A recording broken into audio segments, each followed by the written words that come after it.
welcome to the Jason Edwards Show. I'm your host, Jason Edwards. Thanks again for joining us, and I have two amazing guests today, some people that I've been trying to get in for a very long time. They're very busy gentlemen. I have Ryan Glorioso and Justin Coulter of Glorioso Casting, and what we're going to do today is kind of do a background of how they got into casting, and then really I want this to be interactive, so if you have any questions that you've always wanted to know from a casting director and a casting associate, please chat them in, share the stream. Also, let me know if you can hear me loud and clear, because we don't want to get to the end of this and find out that nobody could hear us. So chat in the chat box. I'll be interacting with you guys soon. But thanks, guys. I appreciate you coming on, first of all. Thanks for having us. Yeah. So I'll start with you, and just whoever wants to take the lead on this. But how did you guys get into casting? Did you always want to be in it, or is it something that you kind of found along the way? Do you want me to start? You start. Yeah.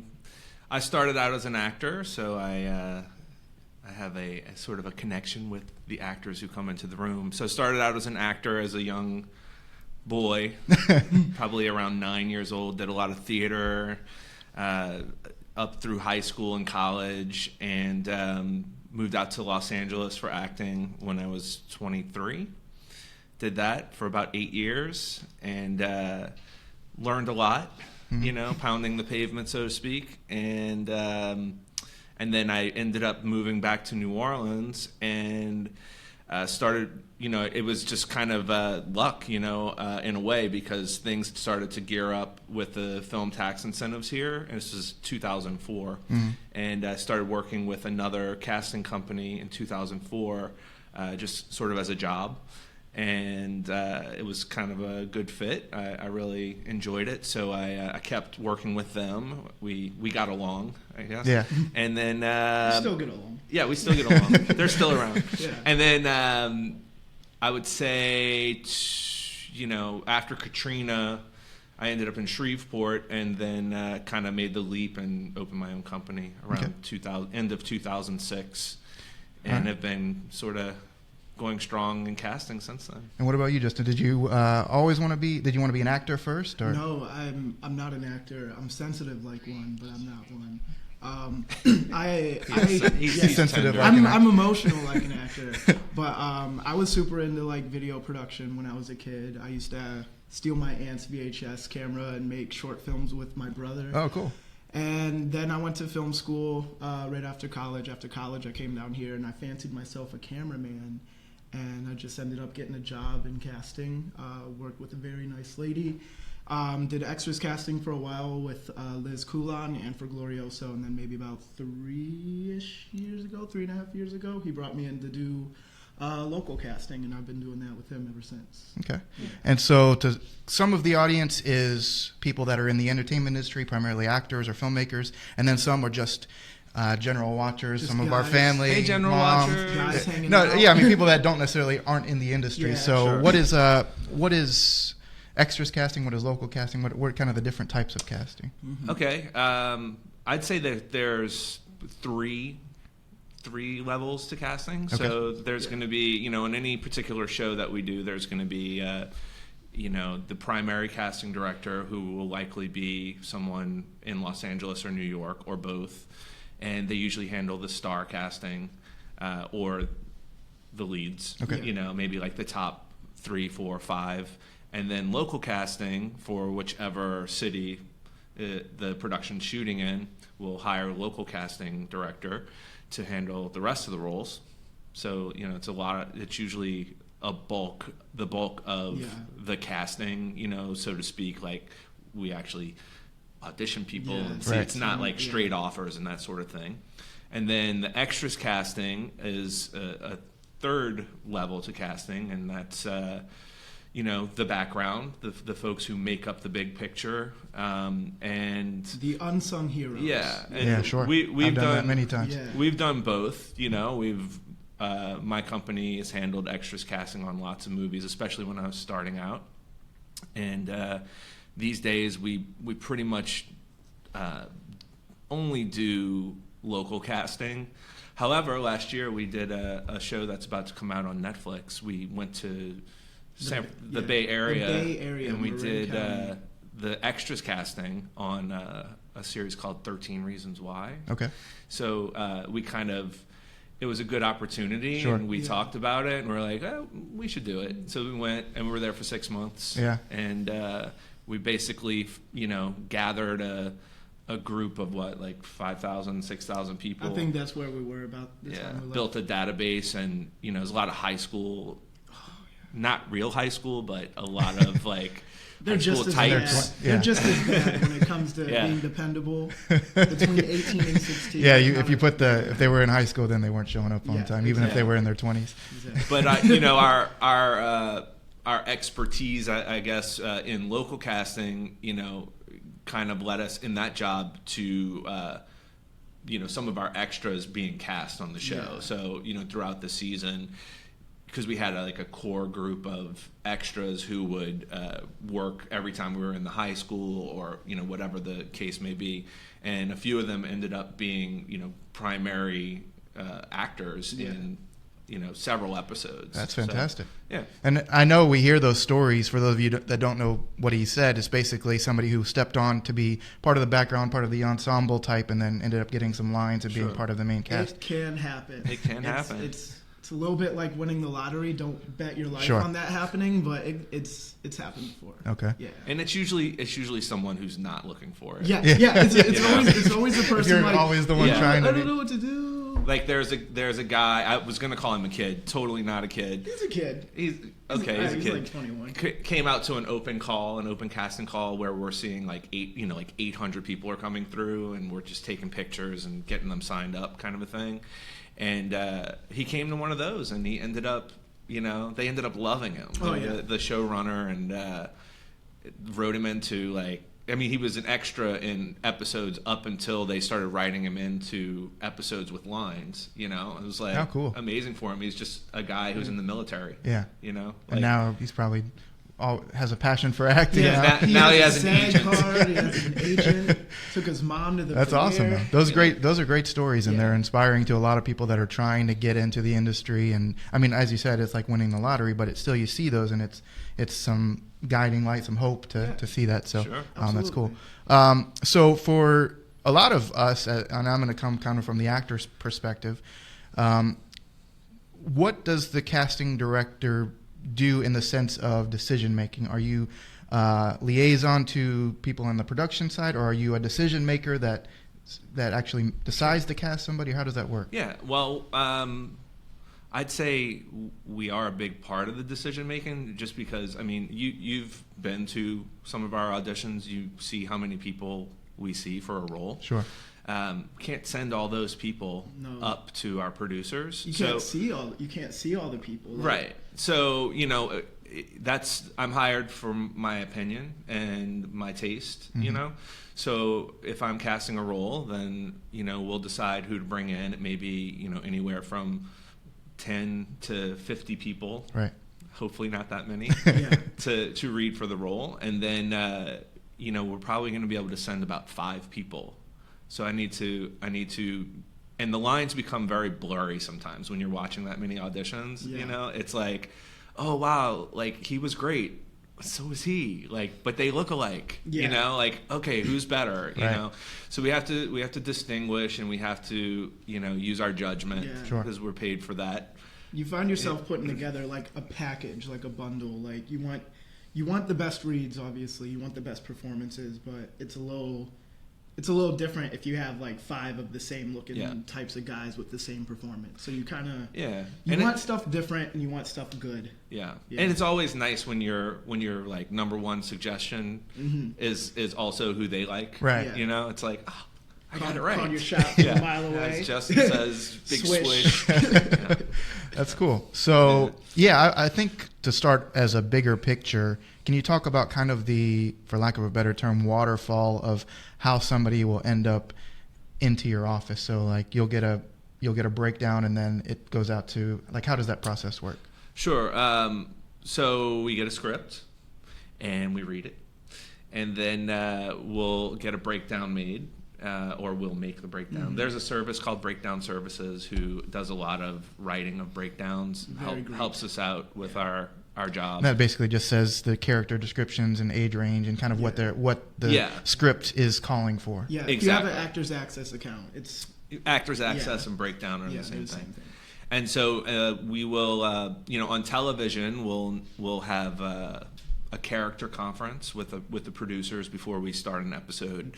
So we all get on the phone and we talk about each character, specifically what the writer has in mind and what the director has in mind, and we just go over each character, and then we'll make adjustments on our breakdown to fit what they're looking for, and then we put it out through to the world, so to speak. Actually, not the world, to the southeast region. Yeah, southeast region. And we will, and then the agents, we can put it out to agents on breakdown. Just specifically certain agents, we can put it out, all agents? So it's usually all in the southeast. We could also release it to the actors. I normally don't do that just because it's really hard to manage them on an individual basis. As opposed to reaching out to an agent and saying we want to see these 10 like select people. a group from them and they can manage that. Agents are important. Also, actors don't read. And, Hey, listen. read. Yeah, pay attention. And it'll say, you must be local hire, New Orleans, or whatever it is. And of course, it'll be someone from like Canada, and I'm like, God, that person's face is amazing. And then, shoot, if I'm they're an from actor, Canada. I'm not reading. I'm paying my agent to read. Yeah, work for that 10%. Yeah, I think my agent's watching, so I don't want to. Your agent is. I saw her. She reads. Hi, Angie. Hey. Yeah, but actors, you should know that your agent should be taken gets, care of you. but they get 10%. You get 90%. You got to do 90% of the work. That's an old saying, Right. In the biz. Okay, so it gets to the agents, and then it gets to the agents. They do their submissions, and then we go through either role by role or agency by agency. We can decide how we want to do it and make selections. Some people we're pretty familiar with who actually lives here and who might live like in Mississippi or who lives in Atlanta or Texas. So we'll distinguish who we're going to ask to self-tape, because that's a thing now, and who we're going to bring in live. Okay. And then once we do that, we kind of review it, and then we'll send out the audition schedule and just start working. So the number of people that you reach out to, so agents will submit their people that they think fit those descriptions. Yeah. Out of that, how many people do you roughly? Do you want to know the numbers? I absolutely want to know this. And I think in this is perspective- important. And it's not just like we can search for people. Yeah, like sure, if we have someone in mind, we can search Right. and add them, which we do a lot. So the numbers. I look at it a lot. So let's say we put out a role for Screaming Guy. Screaming guy, yeah. And Puking guy. Puking Guy, yeah. Puking big guy. wasted Big dude. wasted dude is a role. And we put it out, and let's say there's somewhere between 500 and 700 submissions. And then we'll call in maybe 20 to 30, maybe 40 of those audition. Wow. And then we'll show maybe being generous. 3 to 5. So to put And it I want the real numbers, because you guys have a very difficult job, so I want to see how, and also actors are wondering, like, why didn't I get picked or whatever, and sometimes it's not even their ability or anything, it's just the sheer numbers of people. So think about those numbers, and then, is your agent quick? Because after we're done, there might be another 300 there's submissions submissions that come in yeah. that we're done. We're not looking at it anymore. And a lot of times I'll hear people say maybe their agent doesn't work on the weekends or things that are late at night or those types of things. So sometimes if you release a breakdown, and obviously I'm not pointing any fingers or anything. I'm just saying that, as you said, a quick response to those things because of the sheer volume of people that are responding. It's important, especially in TV, to get your submissions in quickly. Just because, like we're about to start a new episode of a show, and, our character conference, which we usually do before the prep starts, we usually do it like 2 days or 3 days before the prep starts so that we can get a jump. But we're going to be starting it within our prep time. So we're going to actually have less time than we would normally have on to prep an we episode. have less time and more roles. Yeah. So this is going to be So a it'll be very fast. quick turnaround. Yeah, and to pinpoint one other thing before we move on the numbers is a lot of times I'll hear people say that they had, why did they only give me, till tomorrow? This is ridiculous. Like it's your fault. But I know that oftentimes you get very limited time yourself, and you're facing those pressures. You're an actor. Yeah. You are supposed to be able to take that material That's exactly it. and do it. Approach Doesn't matter. it. I don't care if you have an hour. Yeah. I don't care if you have. I can't tell you how many people come in for one role. Justin, how many people come in for a role? They do the audition. We're like, let's have them read for guy number 3, and they go out, or they just do it in the room, on the spot. and that person ends up. You got to be able to do that, and a lot of times. I would say a lot of times, especially on the show right now, that'll happen. They'll come in to read, and we'll be like, no, read this instead. There's been a time where someone came in prepared with a role, and we're like, don't even read that. Read this instead.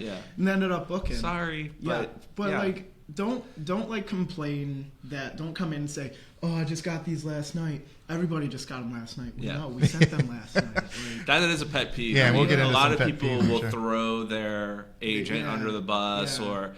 It Not doesn't me. matter. Like if you're gonna come to the audition, be prepared. Don't waste our time. Don't waste your time. Sure. Like if we're bringing you in, we want you to be good. Yeah. Right. Like we don't want to spend another day casting this role. Right. Right. We need good, solid choices, and we need them now. We don't need them in a week because it'll work in a week. Right. And if you're just tuning in, I see a lot more people have joined. We're with Ryan Glorioso and Justin Coulter of Glorioso Casting. So if you have any questions, I'll be interacting with you guys. We're going to start getting into some more of the nitty-gritty actor questions in a minute. But so to finish out the numbers of funneling down, it goes to the agents, and then several hundred responses back to you guys. You pick maybe 20, 30, 40, as you said, maybe generous, to come in or tape and send you a tape. Mm-hmm. And then out of those, a few people get selected to, then what happens? move up to show our producers. Okay. So we're usually like 5, or if there's 6 really good ones, we'll send 6 choices to them to watch because they have a lot of stuff to do. They can't sit through 20, 30, 40 auditions. That's that's our job. There will usually be 2 or 3 or 4 decision makers who need to chime in about who they like, and then they'll all agree on someone. Hopefully. And, right, hopefully. You got to kind of steer them to like, hey guys, let's hurry this up now. Let's do this. The shoot's tomorrow. So then once they make their decision, then we take their decision and we have to send it on to the studio. Mm-hmm. And then the studio will approve, hopefully. Most of the time. Knock on wood. And then once the studio approves, then we send it to the network. And then the network approves, I can hire you. So if you book a role, a lot of very important people see your face. Yeah. And so you should always come in and, just give 100%. It's I booked a guy yesterday on a pilot we're doing, and the response from the studio was approved again, and I was like, approved again, and then I was like, same network that we booked him on like 2 years ago. Yeah, and they remember. Yeah. So they remember you, and you want them to remember you too. Mm-hmm. Like a lot of times these studio people will be like, oh, I remember this guy from this thing. Yeah. There's the head of the network at CBS. I met with her, like probably 2 or 3 months ago. We had a nice little meeting at her office, and she was telling me about what do you do it like? Not a workshop, but she did a search, and hired like some local casting directors in different markets. And she was just telling me about all these people she met doing these searches. And every now and then she just sends me pictures. She's like, oh, I met this girl when I was down there. She's amazing. Make sure you bring her in for something, So somebody just asked, so that's kind of in line with that. They have an agent, but is it possible to get speaking roles without one? So is it going to those open call type of things? And yeah, absolutely, it's possible. But obviously, anything that is open to everyone is going to be a lot more people that you have to get through to shine, I guess. If you don't have an agent, it usually happens because it was the right time and you've like sent a message somehow, or we saw your very unique look, something specific we're looking for. Someone who is a friend emailed us about you, and we're like, oh, let's bring that person in, or we just know you, and we're like, wait, they don't have an agent right now. Let's get them in. I always strongly recommend, if you are an actor and you don't have an agent, you've been trying, go on Craigslist. Go to your local universities. They have student films. They have short films. You can book roles. They might not get some experience. Yeah, get some experience. Get something on your reel. If you don't have an agent, you're like, oh, why don't I have an agent? Go do some stuff on your own that you can find on the internet, on Facebook, on Craigslist, at UNO if you're in New Orleans. I know they do a lot of student films there, and build up yourself a reel. You don't need an agent to be an actor. Yeah, more than anything, you probably will build up your confidence as an actor. Right. Absolutely. Yeah, so for the people that are either haven't started yet or they're trying to get started but they're struggling, I think that's great advice, to be able to just create your own work or find people that are already doing work that isn't putting it out to professional casting people, and then you can book those things and then climb your way up to the level you want to be at. You can network yourself into some spots. It might not be like $1 million plus feature film, or most of the time it's not paid at all. That's not a big budget movie, but it won't be like, you won't be on TV, but you'll be on someone's student film, and who knows, maybe that guy will be working on something big next year. Yeah, that's a good point. Okay, so let's talk about some things, because a majority of the questions that I got was people that wanted to know about either things in the room or things on tape that help you make your decision. It's my favorite stuff. Yeah, so I don't know if we're going to open up a can of worms here. Let's do it. Yeah. But so first of all, with regards to tapes, because I know you guys do a lot of live stuff, but you also take a lot of tapes in. Yeah. What are a lot of things that you see? And for those of you that don't know, a lot of times we'll submit an actual tape of our audition, somebody else reading for us, and submit it to casting directors. So are there some things that immediately make you not want to watch a video, or some things that shine in a video? Well, like, what are some ways to stand out? From a technical standpoint, first we want you to follow our instructions, which we have created a nice little cover sheet on all the sides that go out that tell you exactly what we want you to do and how to frame the video and everything. Ideally, we want it to look as close to like you came into our office. We want things to be uniform. Ultimately, it's just like the best performance, the person who gets it, who is confident, who, when it all meshes together, like they are this role. Yeah. With regards to technical stuff, though, do you find a lot of people that are self-taping will send you things that have poor lighting or bad audio or things like that will kind of put them to, if you're getting several tapes. It's not even like the most important thing. Like you could do something with your cell phone against a white wall, have your friend hold it and read it, and you can do it and it'll be fine. But like if you're not following the instructions, like Ryan said, if you're turning your phone vertical, or if you're a ton of headroom, if your air conditioning's on, it looks like you're in a closet, and your cat's jumping across the room. There's family photos on the wall behind you. Don't do stuff like find the blankest, most boring place to do it, and just don't have anything distracting. Like if we can hear it and see it, that's you don't have to have like professional, high-end camera and things. It's just loud, clear, and good audio. The iPhones are better cameras than most. Yeah. They're great. They're better cameras than the one we have in our office. I used to be more hardcore about the self-tapes. I think I've chilled a little bit about it because it's a thing. Like in the beginning, when we started doing self-tapes, it was like in my head, I really want this person to come in. I think we should be seeing them, but it just is what it is now, and people live everywhere, and we have to take some self-tapes. Yeah. Like I wouldn't have enough actors. So. And very talented actor James Dumont. He says, please ask Ryan about and Justin about the talent pools, Louisiana, Georgia, New York, LA. You get tapes from all over, or are you primarily looking for tapes in the South? And also the talent of those areas, are you finding there's just as much talent in the South? Yeah. We deal with the Southeast primarily. There are some actors who will, they don't really live here. They have an agent here. They, play this game. When I was an actor, if I had known about this game that people do, like I live in Los Angeles, I live in New York, but, my parents live in Louisiana, I'm going to get a local agent. And I could never have afforded it. I don't know how actors afford to do what they do. But it's primarily the Southeast that we're looking at. It's within the Screen Actors Guild lets us hire within a 500-mile radius. Okay. So, and it's what's called a modified local hire.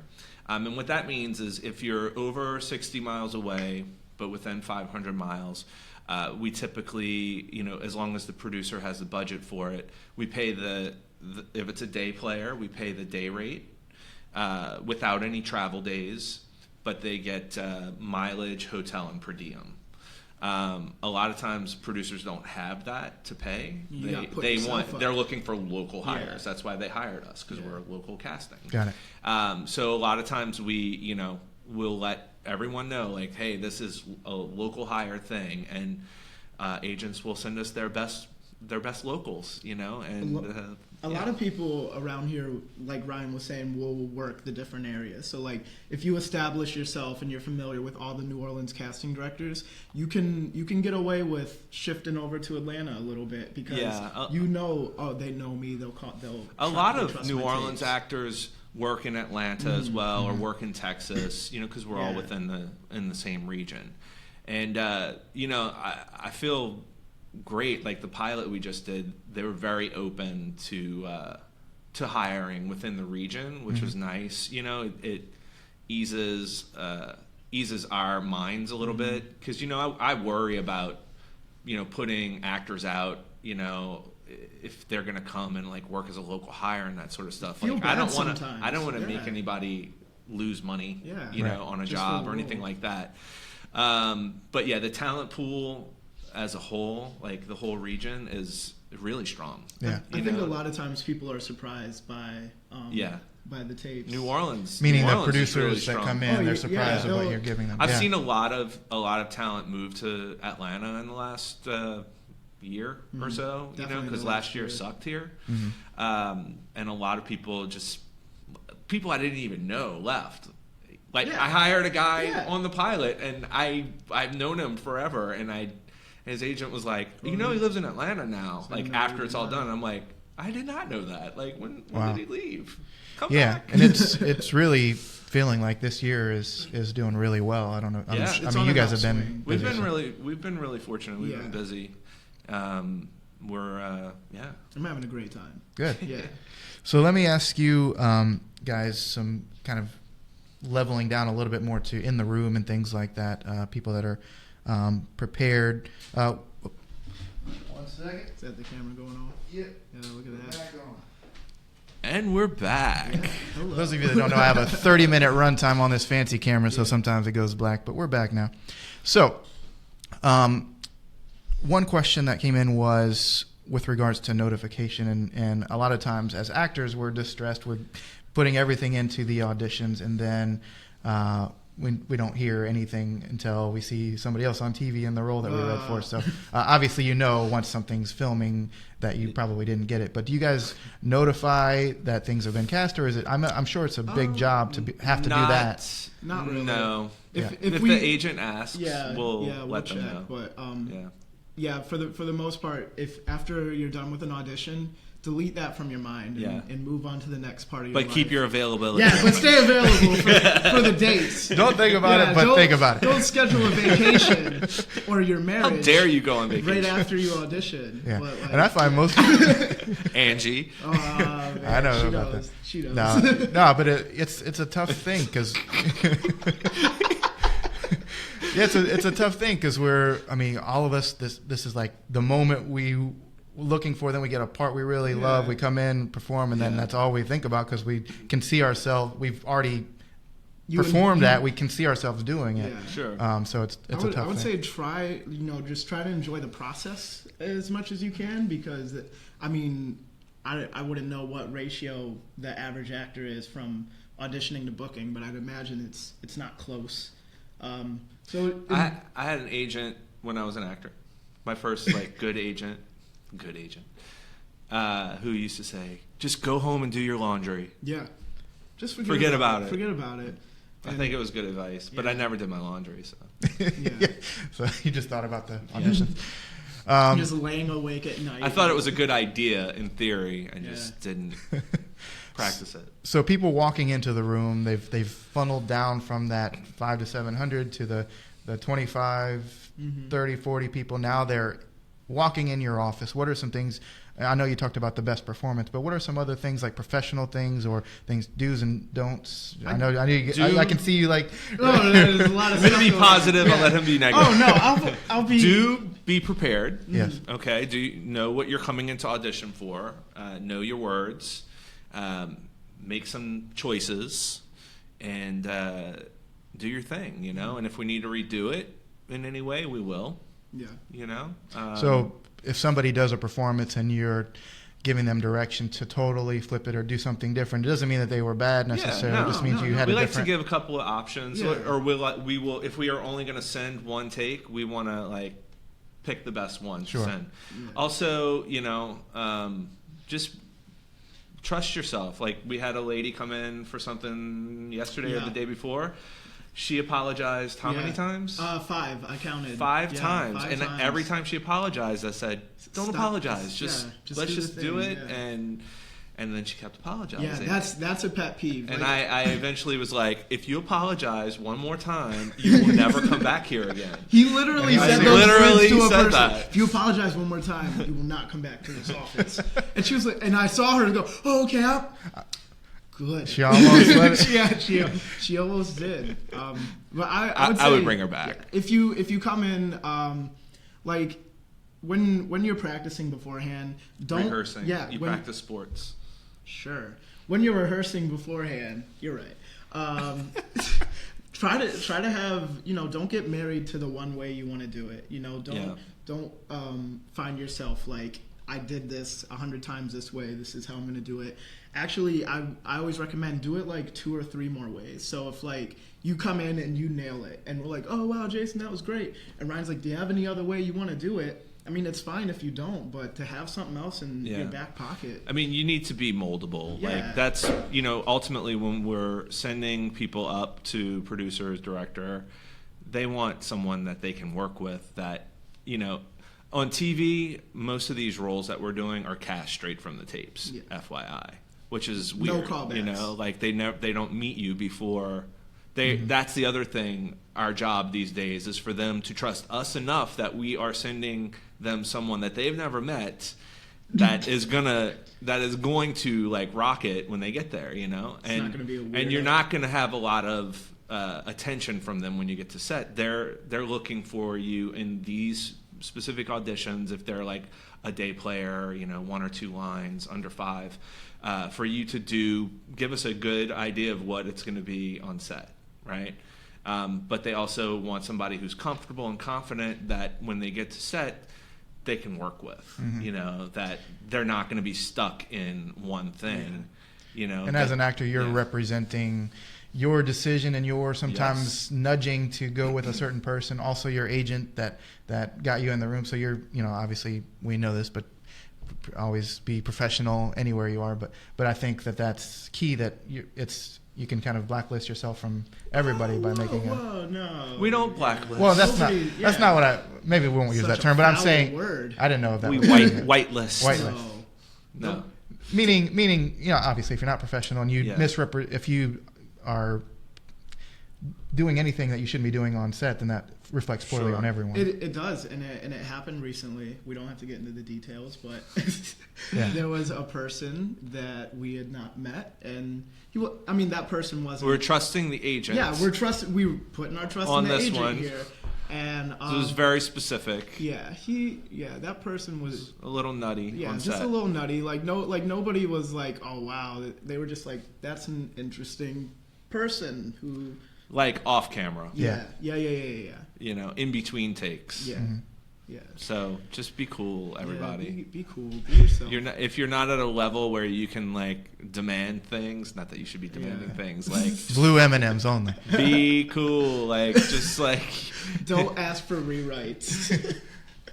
Hey, that's real. That's a real thing. So there are day player cannot ask for rewrites. Yeah, Sorry, ever. So the because somebody just asked something in somewhat line with that, day player, and then there's co-stars and guest stars and those types of things. How does somebody they've already done really well, they've booked a role with you? How do people elevate to now people that you call in for the bigger roles, the recurring roles, or the guest star roles? I mean, I would say just, I'm sure you know better than I do, but there's number one, just keep becoming a better and better actor. Keep having great performances. Make sure your reel is up to date, because a lot of times we're sending your reel with your audition. Mm-hmm. So if your reel's up to date, that will help a lot. And a lot of people have agents that'll go to bat for them a little bit more. I mean, the whole co-star guest star thing on a local level, most of what we're hiring is co-star. Yeah. Even if the role is a little bigger, you know, the guest star thing, basically what guest star means is it's top of show. So when you see like a television show and you see, you know, all the star names, and then once the show starts, it'll have the credits at the beginning. So that's top of show billing. But it also comes with top of show pay, which I think is like $8,500 now for 8 days. So a lot of times, you know, if it's a larger role, it will maybe in the 8-day cycle, it would work 4 days, let's say. And then there are 2 days of travel, right? So the reason that they're going to, like if they're bringing somebody from Los Angeles and they're going to pay top of show, it just makes sense to pay them, to own them for the 8 days, pay them the $8,500 or whatever the rate is. Whereas if somebody's local, there is no travel, you know, it makes more sense financially for them to pay a co-star rate. Right. So that's why that happens a lot of times. They just, you know, if they're wanting me to hire it, it's because they like the actor, but they also budgetarily need to hire it locally because that's what they have in the budget. Got it. Right. But I guess there does come some distinction between co-star and guest star, you know, with the studio as well. You know, it's easier to get someone hired as a guest star if they've already had a guest star role before. It's a lot harder to get them hired as guest star if they usually just do co-stars. Got it. Right. And Justin, I know that you do. You kind of are looking at the monitor oftentimes in your office while Ryan's the reader. Is that normally the dynamic that you have? Are you doing the recording part of it, or? That's the dynamic we have. I feel like I'm fortunate to work with Ryan, that he lets me in the room. I've worked before, and you know my job is to, you know, be an assistant, be out there in the hallway, and. But he's not an assistant; he's an associate. I'm an associate now. So yeah, I feel fortunate that I get to do that. I know a lot of associates, you know, don't get to be in the room, at least around here. I assume in LA, that's what they do.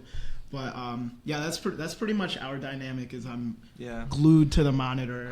For years I did it all in the room, and it's just nice to have someone else there to operate the camera. Yes, which is not. I don't think it's that hard. It's not. Because I think we bounce ideas off of each other as well, you know, and he's watching it and I'm connecting with engaged. them by reading with them, you know. So I like that. I like to read with the actor, because if I can like make that connection, right. if I can feel if they are in it, or I can feel how they're doing. Typically, when you get you're at the end of a day of a casting session, do you typically know like your top few people right then? Like you can just, as soon as they walk out the room, you're like, that's one of them. Oh, sometimes we'll tell you to your face. We have a grading system. Yeah, okay. We do. But yeah, if we high five at the end of your audition, you're probably You probably did a good job. I'm gonna stand outside the door. Yeah, and just listen for the slap. Yeah. I'd say the hardest part, Ryan always says, is just trying to narrow it down, because there's a lot of talented people. Right. Yeah. I always want to send 10 people. Yeah, I think that's important to know too, because oftentimes as an actor perspective, we feel, or I guess I won't speak for everyone, but I've heard people say they feel like it's adversarial in the sense that they think you're trying to get them to mess up, when it's really the opposite. Yeah, you want not you specifically. I'm saying casting. I get that mentality, because nobody wants you to mess up. Because like from the outside looking in, we could kind of be perceived as gatekeepers. Like we're out here looking for the bad because we don't want you to come in. When in reality, it's the opposite. We want to work with you. We want you to be good. We get excited when your performance is good. We feel happy. Yeah. You feel happy. It's excited to show your video to everyone. It's a great feeling when you can work with somebody in the room and either they're great off the bat, or we all collaborate and get a great tape and you book it. That's what we want. We don't want to bring you down. And I think, too, as inspiration to a lot of people that maybe have been fortunate to come into your office but haven't booked anything yet, just knowing that if they keep delivering good performances, sometimes it's not anything about them. It's somebody that executive somewhere made a decision to go with somebody else that you didn't choose. Or I mean that, somebody. I've had some actors, some local actors that people were probably very familiar with. I don't think he'd mind me saying his name. Lance Nichols auditioned for me for like 4 years before I ever got to book him on something. And he kept coming back. I was like, thank God. No complaints. Thank you, Lance, for coming back. I mean, he's like series regular on television shows and, all this. But he kept coming back. And finally, once I booked him, I don't know, just something happened. And it's like, oh, yeah, book him again. And it happened again and again. It just like, I don't know. I guess it wasn't right until it was right, Right. But there are a lot of actors who keep coming back, and I really appreciate them coming back. I mean, if I didn't think you were good, I wouldn't keep bringing you back, or that you had potential. If you are actively auditioning, you're doing your job. I say, if you're an actor, your job is to go out and audition. Like, wake up, do your audition, and then go home and do your laundry. Sucks. Yeah, it's got to be the hardest part. It's two different things, though. Some people are really great actors and they're not very good auditioners. There is a difference, and if I had paper, I'd draw the Venn diagram of where acting and auditioning and where they overlap is where we meet. In auditioning if you can like master the audition, I think you probably have an easier time of booking, obviously. But just some people just aren't good at that. It's its own thing. Because it's weird. Auditions are weird. Auditions are weird. It's totally foreign to the experience being on set. You're in a room. You're not in your actual costume. You're reading lines that you just got the day before. You haven't really dove into the character yet. And those types of, if it's a bigger. And you have to sit in a waiting room and look at everybody. And look at everybody. Yeah, exactly. That's the bigger thing. Like everybody who looks like you. Yeah, get in your head, and if you've never met the casting directors, and you have to go in and meet these new people, and now be vulnerable and put yourself on the line in front of us. Yeah. It's a weird thing. And part of our job is to like make it easier on the actor. Well, we're getting a lot of comments, actually, people saying how nice and warm the room has always been when you guys our room cast. Or anybody's room? Well, yours specifically, okay. Yeah. I want those compliments. Call out Justin, let him know how awesome he is. No, really, it's I thank you guys so much. If you have any final questions, chat them in. I'm going to wrap up with these guys in a minute. I'll skim through and look for some really good ones, but I know that you had a lot of things that you saw in the room. Are there any stories that you can tell that won't embarrass anyone, that maybe some things that were great, or something that was just the worst thing you've ever seen? Or you don't have to name names, but just... I would never name the worst thing you've ever seen. I don't know. I'm just... You know the worst thing. You know the worst thing. Can you say it? No, those are for us. Yeah. All right. Here's a good one from Nathan. I will say there was a guy once, and God bless Ryan for keep going. And I'm working the monitor. He just kept just botching his line. I think the line, he was a reporter, and the line was, "How did a guy like you get a wife like that?" And he would always be like, "Hey, how did a wife like you get a guy?" Damn it! Like 13 times. It got up to take 17. Okay, and that's when go. I was like, if any other casting directors are watching this, they're probably like, wow, 17. Yeah, Jesus. you wasted your life away. So there's a couple good questions that have come in here. One earlier was about flubbing a line, or people get nervous like they screwed it up because they missed this one line. Is that really important? If it's like word for word exact, or is it more about the performance, or is it? Yeah. Like if a line's important, Ryan will say like, "Hey, this line is important because in the script it does this." Yeah. But, okay. We'll let you know. Try to get it right. Yeah. It's not the end of the world. Right. Like, do you? If somebody comes in still holding their sides, is that something where you're like, oh, they're not prepared? Because I've heard people say that. You they can think hold that, them, but the person right after you is not going to be holding them, and they're going to rock it out. Wow, so. look at that. Ooh, don't put that pressure on people. I mean, it's just the way it is. I want the truth. That's a rare opportunity to get you guys time. in here. We give you the sides with enough time for you to prepare this. Most of the time. I think that you shouldn't have them in your back pocket if you need them. Interesting. I'd say don't be reading off them if you can. You can have them. Yeah. And but if we do a take, oh, that was great, then you can whip it out. Be like, I think. Yeah, and then pocket it again. But I would say be off book. Yeah. Wow. Most people are off book. The people who are off book get the jobs. Sorry, happens. Oh. I mean, it's true. Think about who you cast. Yeah, I mean, it is. I don't but the thing is, some people come in and they're better if they have the sides, okay. See, we're split. Well, the thing is, I don't want people to just be like, oh man, if I don't memorize these lines. No, I mean, you can have them. You can have but them. Ideally, Well, we want it to be as close to the performance as you're going to do, so that we can give a great representation of what you do. So if you do have them, don't use them as a clutch. Just use them in the extreme emergency that you blank. Know where a word or line falls within the script, so you can glance in character down at your script and come back into it. You know what? If you're good at breaking down a scene, and if you're good at breaking down a script and understanding what's happening, I guess you don't need it, because if you're listening and you know what the scene is about and what your intentions are. What about you can get through it. Now that we're kind of getting into some things that are popping into my head, costumes or props or things like, obviously you're going to get a breakdown for somebody that is a military guy or whatever. Do you find people come in full military garb? Sometimes. I don't think you have to go crazy. I mean, sometimes the essence of the character, like if you're going to play a cop, like a nice crisp blue shirt, maybe with a tie or something. Give us the essence of the character. Commercials, I think, are different. Like we will probably say, come in your crazy Mardi Gras costume or something, because no offense, commercial people, but a lot of commercial people don't have, even though they're all creatives, they just don't see it. They don't have the unless you show it to them. Yeah, they're all visual. So I would say come in the essence. Props. I don't mind a small prop if it's necessary for the scene, like a cell phone someone brought the other day and actually booked the role. A laptop, and I have a little stool. He put it on the stool and used it.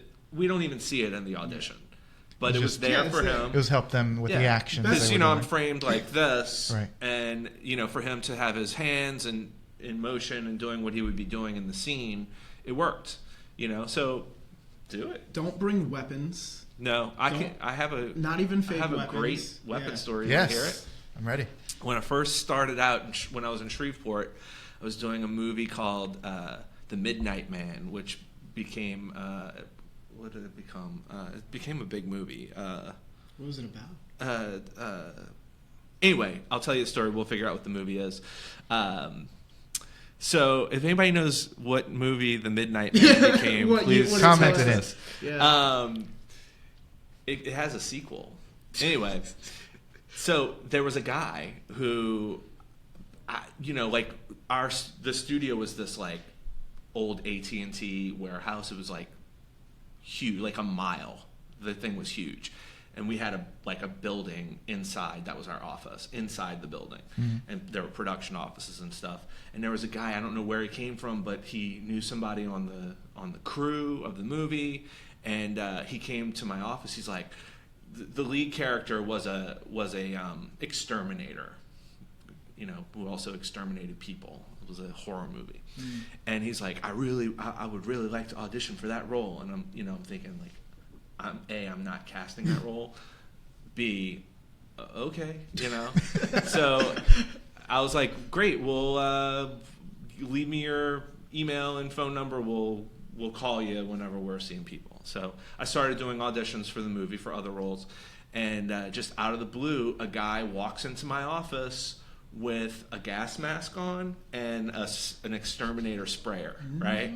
And he's like spraying the office. I was like, whoa, hey, what are you spraying there? Like, who are you? And he like lifts it up, and it's the guy. It's the guy. And I was it like, was me the whole time. I was like, hey, what's up?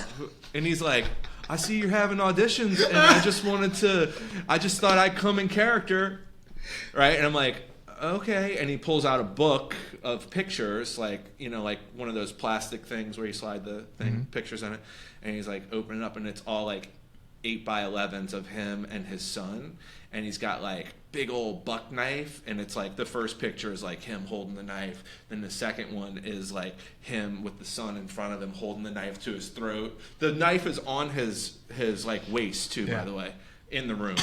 Then the next one is him holding the son by the hair with the knife up, and like they just get progressively worse. And I was like, awesome. I was like, can I keep that? And he gives it to me, and you turned it into the police. I was like, let's put you on tape.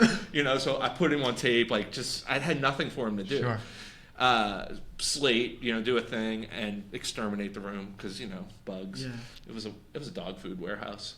And then he left, and I was like, oh my God, and I like ran down to the production office. I was like, who is this guy? And I had the tape and the thing, and I was like, this was a little nuts. This was like the craziest evidence thing. against this man. Yeah, it was nuts. So he didn't get the job. No. I would pro tip while we're talking about The props. Collector is the name of the movie. The Collector. On props, the best thing you could do is when you come in, just ask, hey, can I use this prop? And they will tell you yes or no. Yeah. And that way, no problem. Yeah. Okay. Death scenes and really active scenes and kissing scenes. How do you guys? How should someone portray that standing? Who are you going to kiss? Yeah, they should come over and kiss you guys in the audition. Yeah. Oh man. Yes. No. I can't even think of a kissing scene. I think we deal with action stuff more than kissing. Okay. We don't need you to do the action. Like if it's a giant fight scene, like we're more about seeing that you can act, like that you can deliver lines. So that's what it's more about. Don't worry about like falling on the floor, slamming yourself into the wall. Don't do it. I had a guy, another horror nightmare story. I was working in another building, and it was like a chase scene. He's like running in place, and then the cops like catch him, so he's like running in place and like gets himself thrown against the wall, and I just see the drywall of the wall behind him go. I was like, oh God, let's get out of here. Yeah. You don't need You don't the need to do rough all house. You don't need to do all that. Yeah. Like if it's a scene like you get punched in the nose, it's fine to go, oh, They're gonna got punched, but you don't need to. They're gonna get you a fly stunt across- double. Yeah. Okay. Yeah. Like we're not stunt casting. The stunt coordinator would have to know that you're a stunt guy and have to know you and trust you. If we're and talking hire about, you. If we're talking about dying though, like, Yeah, that's if a lot of people are asking about death. Is in Yeah. the script. Yeah. Like in a show we're doing, there's a lot of people dying and it's awesome. But you we usually mark up the size where you should start and where you should stop. If it stops right before the death, you can stop before the death. But if it stops and it says, and then he gets his eyeballs ripped out of his face and he screams bloody murder, you're probably going to have to do a little bit of that. Yeah. You're probably going to have to... That's also where like taping versus coming in can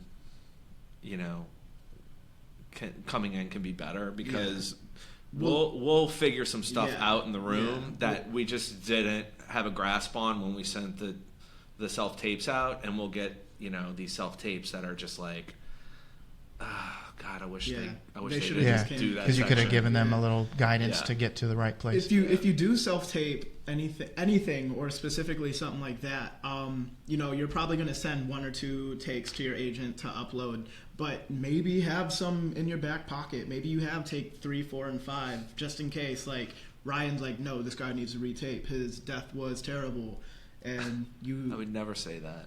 You would say so.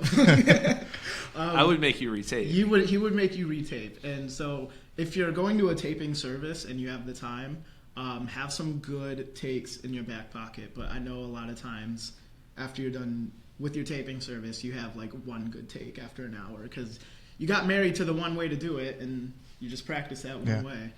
Yeah. To wrap up, final question.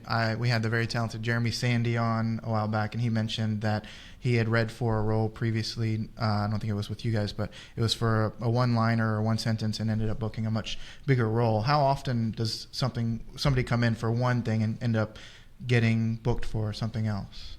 We talked about that. Yeah. It's like he came in and read for something and then left, and then he ended up booking something he didn't read for. Well, it was a tape, but yeah, it ended up being something. But I mean, or I guess you touched on that somebody may come in and you'll say, don't even read that, or read that and read this. Yeah, it happens. It happens. I mean, it's not like an everyday occurrence. Like on the pilot we did, some of the roles could interchange. Yeah. They're similar types.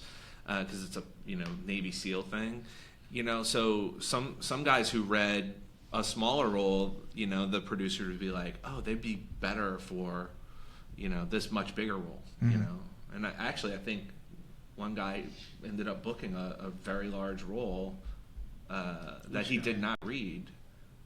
Which role? I'm trying to We can talk about it. Okay, we'll talk about it. Because I may be wrong. Yeah. Well, guys, I know I've kept you longer than I even said, so I appreciate you so much for coming on. And if anybody has any questions, you can comment them in, and maybe these guys will chime in at some point when they have time. I know you're super busy, so I appreciate you coming in and just taking this hour with us. Any final words you want to tell the audience? Inspiration? If you're just starting out and you're trying to figure out where to go, sign up on mycastingfile.com. mycastingfile.com. I'll put a link in the description too. Awesome. Anything from you, Justin? Enjoy the process. Okay, enjoy the process. Awesome, guys. Thank you so much for watching, and I appreciate this. Will be on iTunes and YouTube and other places very soon, and I'll talk to you again on the next show. Thanks. Later.